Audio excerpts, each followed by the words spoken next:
Hello, this is Sandra Brown of Happiness Past 60. Hope all of you are doing well today. I was thinking you turn the news on, you hear all the bad news, and we've had so many deaths of friends and all kind of stuff. And I was thinking, you know, we need something to laugh about. And there's a story I have that I think you're going to get a kick out of. This has been something that happened quite a long time ago. And it's with my deceased husband, Larry. The characters in this situation that happened was Larry, of course. I lived in Maryville, Indiana. I'm 81 now. I think I was maybe 39, something like that, years old. We hadn't been married very long. And I don't know how you ladies are, but I just don't like it when somebody just drops over that you don't even know. They don't forewarn you, nothing. Because there was that first impression, right? Well, this lady came to the door, an older lady, with her grown son. I don't know who she was. From what I understand, she was a friend of Larry's dad, Barney. Barney plays a role in this too. All right, they just come to the door, and when someone does that, you're like, all of a sudden you're like, oh, I should have vacuumed. Oh, I need to pick this stuff up or pick that up. Oh, do I have anything to serve them? Women, how all this stuff goes through your mind. And if you're not like that, God bless you. That must be wonderful. But it looks like my camera's a little bit crooked here. But I don't know, you guys. I just get all worked up over that kind of stuff. It's not good. Some people are not like that. Well, so she comes to the door, and Larry, bless his heart, is just, I guess it's a good thing, and it isn't. He was totally unaware of himself. Like if somebody come to the door, he's not thinking about what he's wearing or if his hair is combed. He just didn't. Total opposite of me. So this lady comes in, and she sits there on the sofa with her son. And I'm sitting next to Larry. And first I noticed he has this really bad cheese breath. It's like, I'm thinking, I hope you don't get too close to this lady. Start talking to her. I was like, whoa, this is really bad. So I don't remember all the details. I must have gotten up and moved. Well, as we're talking, we had a big picture window, and you could see anybody. It was a covered porch, and you could see anybody that walked past the picture window. Well, Barney, Larry's dad, who lived down the street, he just happened to be stopped by. Well, when we had this pug dog, her name was Cookie. Cookie did not like Barney, and Barney did not, he liked dogs, but he didn't know how to treat them. He didn't even know how to pet a dog. And we had to go out of town once, and he was supposed to let Cookie out, and it didn't turn out to be a good situation. I put it that way. Cookie just did not like Barney. Okay, I can't blame her at all. But he didn't know how to pet a dog. If he would look at the dog and go like that on his head. So he come in, and Cookie starts to bark at him. And Cookie didn't bark at people, but she didn't like him. So he had to show off because these were friends of his. So Barney had to show off. So he goes over to my fireplace and picks up a I think it was like a corn broom, and Cookie's on Larry's lap. And she's kind of backed up against Larry's lap. And Barney starts poking this corn broom at her and laughing. And she's like really upset and barking. And I'm like, oh my God. So embarrassing with somebody over. So finally, that settles down. Barney doesn't stay too long. He leaves. I'm sitting across the room now. And I can see Larry over here and the couple right there. And I'm looking at Larry. I'm looking at his shirt. And he looks like he's wearing a medallion, a round medallion about that big on his shirt. I'm like, what is that on his shirt?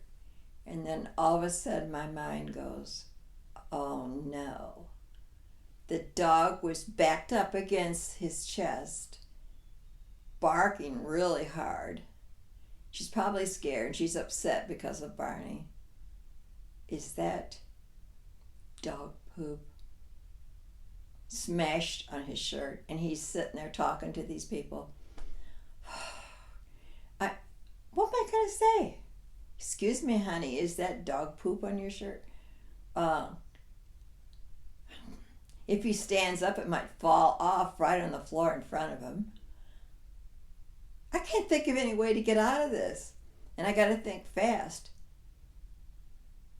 And so I'm thinking, okay, when they get up to leave, they're going to leave, then I'll get up and I'll go over real quick. I go, oh, you got something on your shirt, and I'll just knock it off. And then I'll kick it under the sofa or something like that. I don't know what I was thinking. It was something like that. I don't know how long it went on before they stood up. And I'm mad at Larry because I'm thinking, I cannot believe you can't smell dog poop on your shirt. I mean, it's right there under your nose.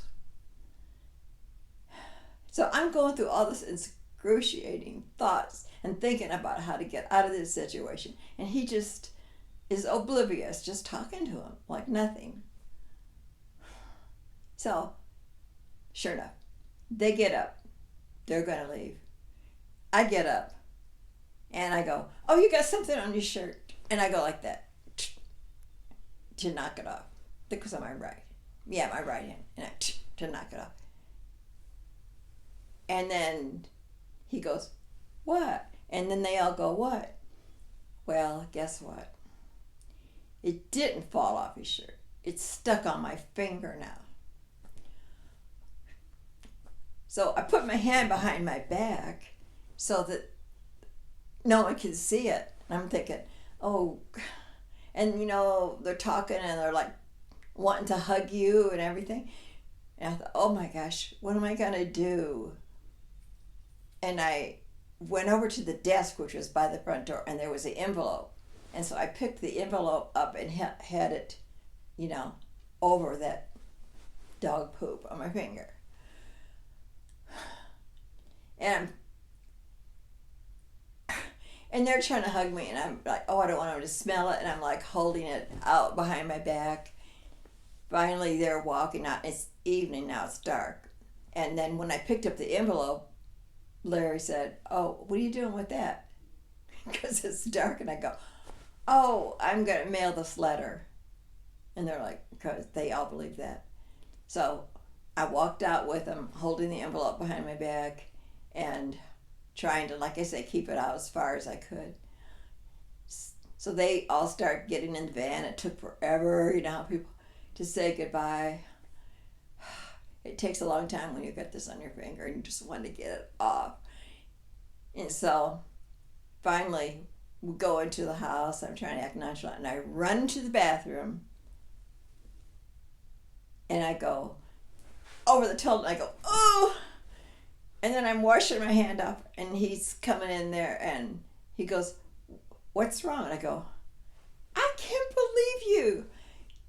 I can't believe you were just sitting there with a big dog turd stuck on your shirt all that time and you don't even notice. And he's going, what? He doesn't know anything.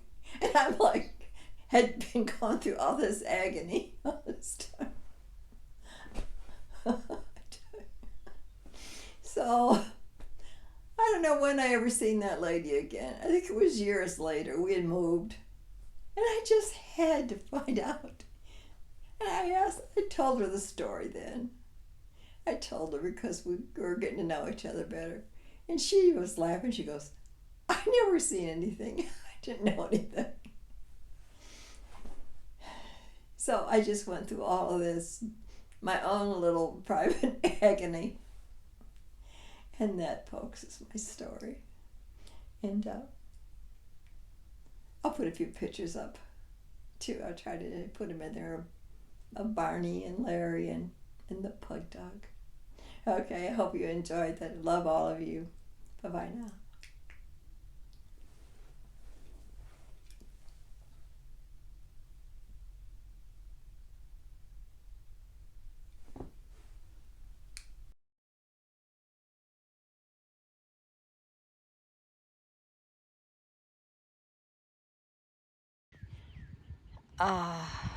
Can you smell these lilacs? They smell so good. I wish you could. I know you can't. Just take a little whiff. Delightful. Each season it just brings something new that's blooming.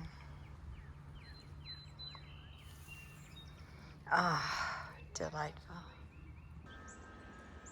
I just had to stop making peanut butter cookies and come out here and just look at that maple bush, how pretty with the evening sun on it. And the trees in the front, they have lost all their blooms, and now these pretty leaves are coming out. And the leaves are shaped like a heart. The grass is so green. I hope spring has come your way. If it hasn't been here yet, it will be. So enjoy it. Okay. God bless all of you. Bye-bye.